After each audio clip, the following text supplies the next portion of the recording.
Au Moyen-Âge, les gens croyaient qu'il fallait juste regarder son image. Pour pas avoir d'accident. Oui. Qu'est-ce qu'ils sont cons? Peut-être pas. Ah bah, je sais pas ce qu'il vous faut. Bonjour à toutes et à tous. Dans les épisodes de Passion médiéviste, on évoque souvent plein de clichés sur le Moyen-Âge. Mais dans cette série de courts épisodes, nous allons revenir sur quelques questions précises. Et je dis « nous », car ces épisodes sont écrits par des membres du collectif Actuel Moyen-Âge avec qui j'avais déjà fait la série Villes médiévaux. Dans cet épisode, Florian Besson vous parle du poids des armures. Sir Hector, veuillez enlever votre casque. Monseigneur, je crains que le dernier coup de lance me l'ait enfoncé dans le crâne.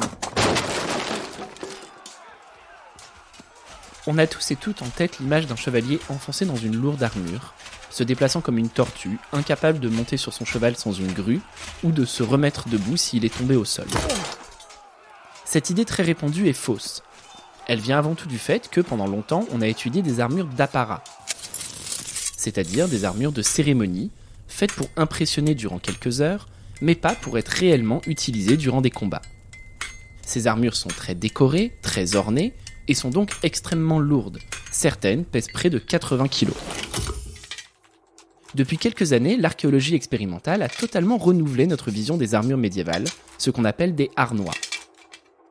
On sait désormais qu'une armure complète pèse entre 16 et 21 kg. Certes, c'est lourd, mais pas plus qu'un équipement de pompiers ou de soldats contemporains. Or, les chevaliers médiévaux, comme les pompiers ou les soldats aujourd'hui, sont des athlètes professionnels.